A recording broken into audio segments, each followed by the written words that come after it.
In the summer of 2010, self-proclaimed mad scientist Rintaro Okabe and his childhood friend Mayuri Shino went to the Akihibara Radio Kaiken building to attend a seminar on time travel by Dr. Nakabachi.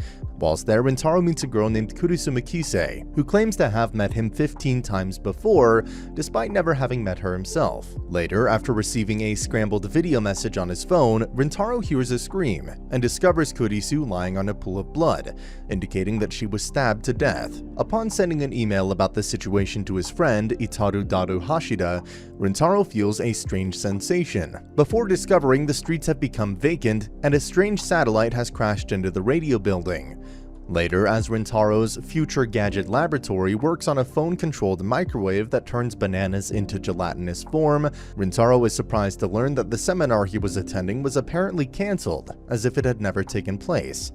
Afterward, as Rintaro and Daru go to a forum being held, Rintaro discovers the email he sent Daru about Kurisu's stabbing had arrived 5 days earlier, before coming across Kurisu, who was alive and well. Surprised to find Kurisu alive, Rintaro is subsequently humiliated by her during a lecture concerning the unlikeliness of time travel.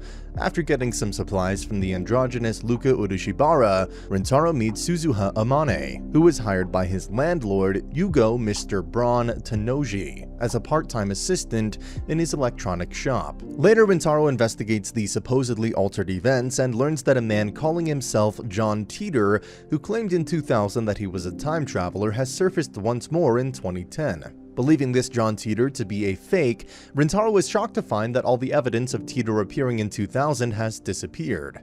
The next day, Rintaro encounters a strange woman named Moeka Kiryu, who asks for information on a retro PC model called the IBN 5100, which Rintaro gathers from Daru. Later, as Rintaro and Daru once again experiment with their phone wave, a banana disappears from the oven and appears reattached to its bunch in gel form. At which point, Kurisu arrives at the lab. Rintaro agrees to let Kurisu examine their phone wave on the condition that she becomes one of his fellow lab members.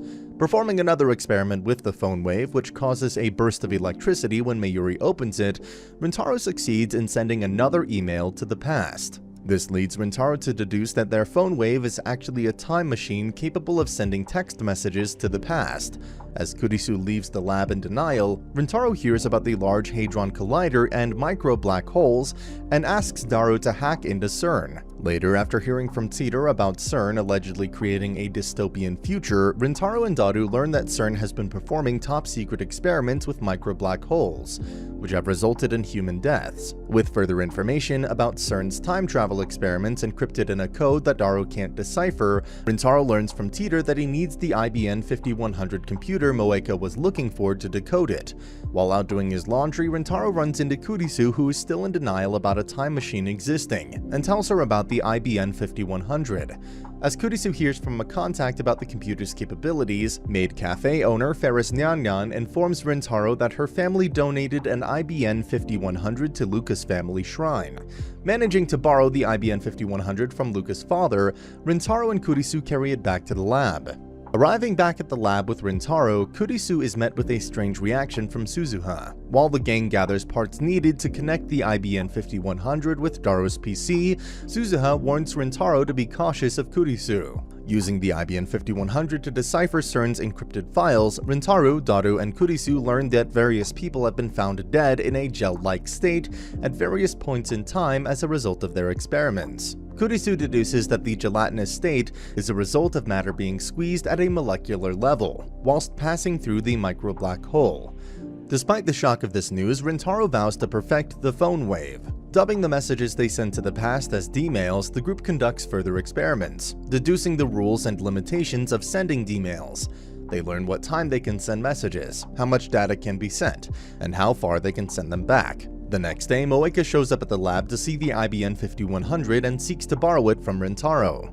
After failing to hide the nature of their experiments from her, Rintaro ends up making Moeka his 5th lab member. After Daru updates the phone microwave's firmware, Rintaro decides to perform an experiment attempting to change history by sending winning lottery numbers to the past. Upon sending the D-mail, he experiences a sensation similar to the one he had before the satellite crash, discovering no one else was aware that the experiment ever took place. Rintaro finds his D-mail had indeed led to Luca purchasing the lottery ticket, although his own personal error led him to get the number wrong. After a brief encounter with Suzuha, Rintaro deduces that the D-mail had shifted him to a world line in which Luca had bought a lottery ticket and the D-mail experiment never took place, explaining everyone's altered memories. Confused as to why only he can remember the previous world line, Rintaro contacts Titor, who tells him he may have the power to become a messiah and lead the world beyond the 1% divergence point, and hence change the dystopian future. Rintaro explains the nature of the world line shift to Dado and Kurisu and how he's the only one who can remember its changes,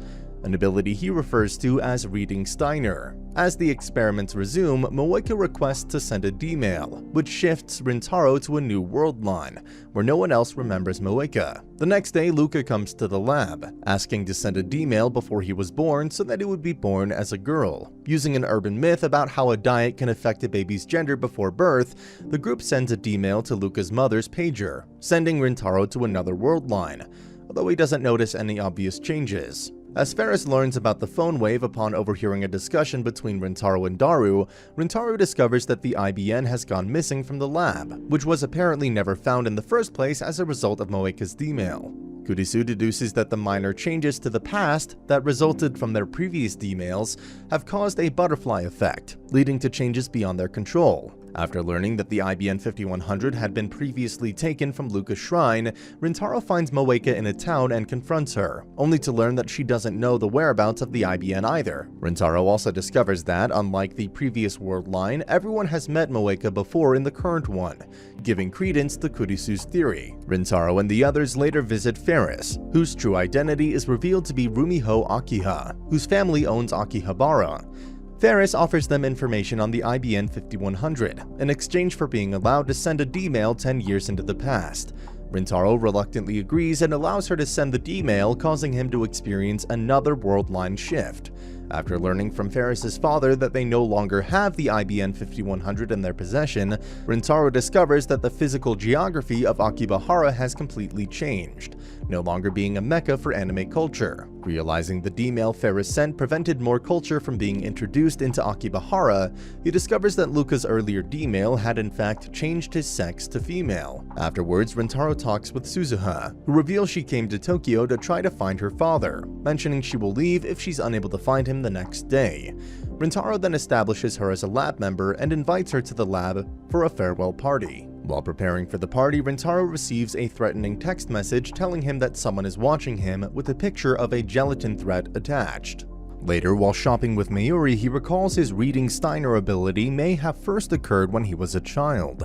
Later that night, Suzuha sends a farewell text to Rintaro, prompting him to send a D-mail to himself, ordering him to convince Suzuha to attend the party and stay in Tokyo. Rintaro discovers that a CRT television in the electronics shop below the lab has been serving as the lifter from the phone wave, as the D-mails can only be sent when it is on. Kurisu then theorizes it might be possible to send frontal lobe memories back in time through the phone wave, allowing the consciousness of a person to time leap into the past. As Rintaro goes into town with Mayuri to look for parts Kurisu needs, he explains to her that a time leap may be safer to conduct than simply sending D-mails due to the nature of chaos theory, as the D-mails can produce unexpected consequences once sent.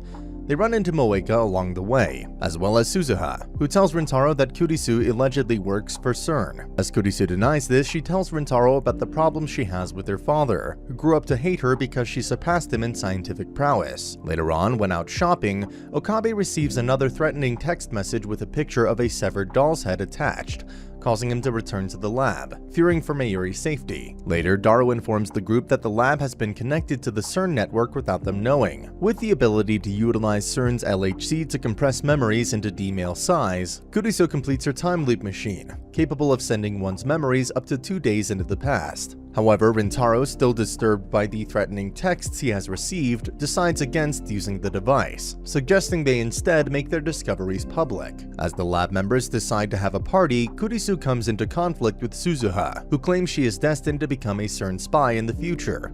but Mayuri manages to calm things down between them. While a bomb threat is televised, Suzuha, after hearing about the lab's connection to CERN, flees the lab. Led by Moeka, a group of armed men storms the lab, who reveals herself to be a rounder, hired by CERN. She orders Rintaro, Kurisu, and Daru to be detained before shooting and killing Mayuri, whom she deems as not being necessary. Moments after Mayuri's death, Suzuha rushes into the lab and creates a distraction, allowing Kurisu to use the time leap machine to send Rintaro back in time to 5 p.m. the same day. Rintaro drives everyone out of the lab before frantically searching for Mayuri, during which he receives a call from Kurisu, who deduces that he made a time leap. Finding Mayuri, Rintaro attempts to flee with her to the station, only for the trains to have stopped. When they are both approached by rounders, they attempt to flee, but Mayuri is once again killed when she is run over by Moeka's car. Escaping the rounders' clutches and performing another time leap, Rintaro locates Mayuri earlier and escapes to the subway station. However, Mayuri is killed once again when Yugo's daughter, Nei, accidentally pushes her in the path of an oncoming train. Devastated, Rintaro vows to keep leaping into the past until he manages to save Mayuri. As each of Rintaro's attempts to save Mayuri keep failing, he learns from Moeka that the lab was targeted by CERN due to their creation of a time machine and their plan to publicly announce it.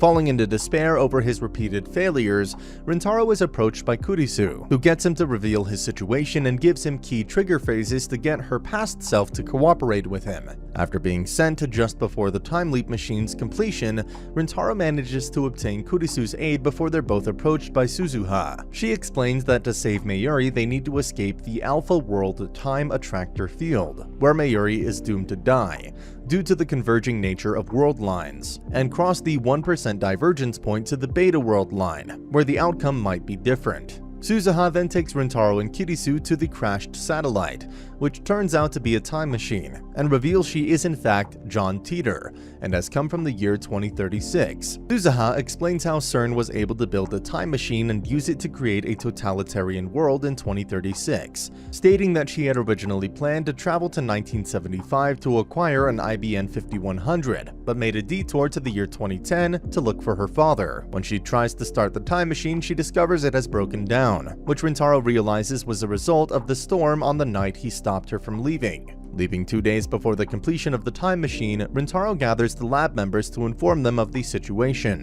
While Daru is tasked with fixing Suzuha's time machine, Mayuri suggests that everyone also help Suzuha find her father, using a pin badge he gave her as a clue. Suzuha also gives Rintaro a device called the divergence meter, which keeps track of the magnitude of differences between world lines, and tells him about how he founded the resistance against CERN in the future. After spending the day searching for Suzuha's father, Rintaro is thanked by Suzuha before receiving a lead on Suzuha's father from a badge maker. Unable to get much information about the badge maker's client, Rintaro decides to leap back in time to confront the client in question, only to find it was Daru, who wanted to make a fake badge to cheer Suzuha up. Daru then reveals that Suzuha's time machine is only able to travel backward in time, meaning they won't be able to see her again once she leaves. As the repairs to the time machine are completed, Mayuri deduces from the time machine's name that Suzuha's father is actually Daru. After a short reunion, Suzuha travels back to 1975, though Rintaro notices the divergent meter's reading has not changed. A few hours later, Yugo delivers a letter written by Suzuha in the year 2000, revealing that she had committed suicide a year later. In the letter, Suzuha laments that she had failed her mission, as the damages to the time machine caused her to crash and lose her memories for 24 years. Blaming herself for stopping Suzuha on the night of the storm that damaged the time machine, Rintaro sends a D-mail that stops him from following Suzuha, letting her use the time machine before it was damaged, but making her forget meeting her father. Speaking with Yugo again in the New World line, Rintaro learns that Suzuha had died of illness instead, and receives her divergence meter, which is now showing a different value. Despite the change in divergence, Mayuri's death still takes place, albeit a day later than in the previous world line. Kurisu theorizes that, since negating Rintaro's D-mail stopping Suzuha delayed the attack, undoing the effects of the other D-mails could bring them back to a world line where they have an IBN 5100, allowing them to hack into CERN and delete the records that set them on their trail. After helping her evade a rival gang of RatNet players, Rintaro takes Ferris to the place where her maid cafe used to be, and tells her about the way Akibahara was. This causes Ferris to recall some of her memories from that world line and the D-mail she sent, a fake ransom note, which prevented her father from boarding a plane fated to crash. The rival gang catches up to them, but they're rescued by the arrival of Ferris's father. Speaking to him, Rintaro learns that he was forced to sell the IBN 5100 he had to pay for the fake kidnapping's ransom. After accepting the reality of her father's death, Ferris agrees to send a D-mail canceling out the previous one, turning Akibahara back into a Mohub. The IBN 5100, however, remains outside of Rintaro's reach. Rintaro tells Luca about how she used to be a male and urges her to revise the D-mail responsible to change Mayuri's fate. While she initially doesn't believe him, she later agrees to do so on the condition that Rintaro takes her on a date. Despite Kurisu and Daro's advice on dating, Rintaro and Luca spend their date together in an awkward conversation. Like Ferris, Luca eventually recalls the previous world line where she was a male, distressing her as a return to it would prevent her from pursuing her feelings for Rintaro. Before sending the D-mail that would negate Luca's first one, Rintaro realizes that the reason they did not enjoy their date was he was trying to be someone he was not. As a result, Rintaro returns to the shrine and spends the rest of the day training with Luca like they used to. With their relationship repaired, Rintaro sends the D-mail, moving back to a world line where Luca is a boy, leaving the next D-mail to be reversed, Moeka's. Arriving at Moeka's apartment only to learn that she committed suicide, Rintaro leaps to an earlier time, finding Moeka to be a nervous wreck due to not having been contracted by a person known as FB, who had given her the orders to find the IBN 5100. Rintaro steals Moeka's phone and sends a D-mail from it, but discovers she had lied about the contents of the message she had sent in the previous world line. Confronting Moeka about FB and telling her about her future suicide, Rintaro finds the offending text, which involved the location of the IBN 5100, but annulling it via another D-mail still did not change the world line. As Okabe realizes he needs to send a D-mail from FB's phone to convince her past self to follow its instructions, Moeka, feeling betrayed by FB for not contacting her, tells him where to find the IBN 5100. Despite Okabe knowing the location of the IBN 5100, Kurisu advises against trying to steal it, instead suggesting that he stake out the location to find FB, with Moeka deciding to join him. As they observe the IBN 5100 being taken out, they follow it as it passed along between several people, including Yugo, before it ends up on a plane bound for France, where CERN is located.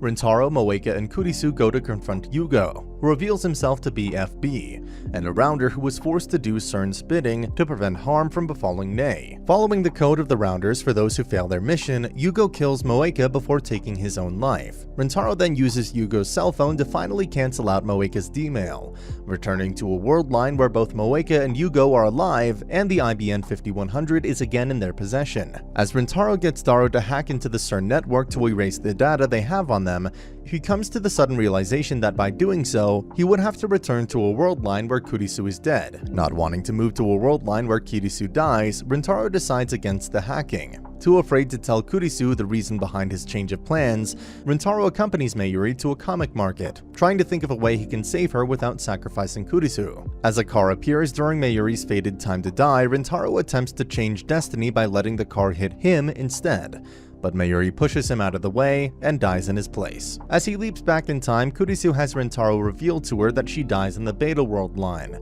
Later, Rintaro finds Mayuri visiting her grandmother's grave, overhearing that she's been having dreams of the time she died and that she has noticed Okabe's suffering. Meanwhile, Kurisu visits the location where she is destined to die in the Beta World line. Kurisu reveals to Rintaro that she recalls her stabbing from dreams, as well as Rintaro's various attempts at saving Mayuri. When Kurisu tells Rintaro that he should save Mayuri over her, he cannot accept it and runs back to the lab. As Rintaro attempts to time leap again, Kurisu stops him, worried that seeing Mayuri die over and over will destroy him.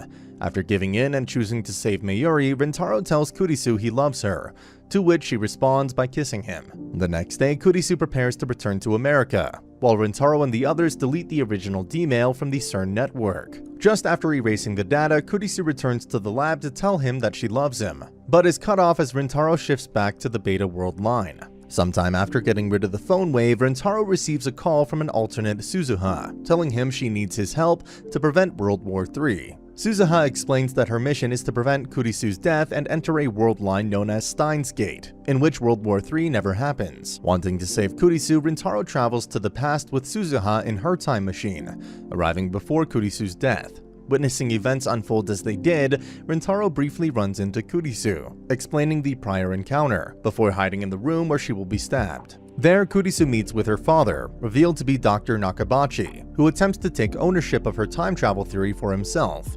Rintaro attempts to save Kurisu but inadvertently stabs her himself, allowing Nakabachi to escape with her theory to Russia, an event that will lead to a time machine arms race and eventually World War III. As Rintaro falls into despair and refuses Suzuha's order of a second attempt, Mayuri slaps him, stating that he was never one to give up on someone or something. Suzuha then reveals that Rintaro was intended to fail the first attempt, so that the scrambled video message he received on the day of Kurisu's death could be made viewable. This turns out to be a video from his future self, explaining that the key to saving Kurisu without changing the events that led him to develop the time machine and causing a paradox is to fool his past self into believing Kurisu has died. Picking up a light-up sword to use its liquid as a substitute for Kurisu's blood, Rintaro and Suzuha return to the day of Kurisu's death. To prevent a metal Upa toy that would prevent Nakabachi's paper from being destroyed by an onboard fire, Rintaro obtains it himself, so that Mayuri ends up with a plastic one, which would later make its way to Kurisu and Nakabachi. Finding that the liquid in the gadget has dried up, Rintaro provokes Nakabachi into stabbing him, leading him to run off in fear with Kurisu's theory. After knocking Kurisu out with a taser, Rintaro uses his own blood from his stab wound to recreate the scene he originally saw, fooling his past self and sending him on his time-hopping journey. As Rintaro returns to the present, Suzuha gives her thanks before she disappears, as she does not yet exist in the Steins Gate world line. After recovering from his wounds, Rintaro starts giving out badges to the lab members he recruited in other world lines, saving one for Suzuha, who will be born in 7 years. Later, while walking in the streets of Akibahara, Rintaro has a chance encounter with Kurisu, who appears to have retained some memories of the other world lines. And that's the end of the video. As always, if you liked what you saw, subscribe to the channel. I'll be uploading a lot of videos just like this, so I'll see you at the next one.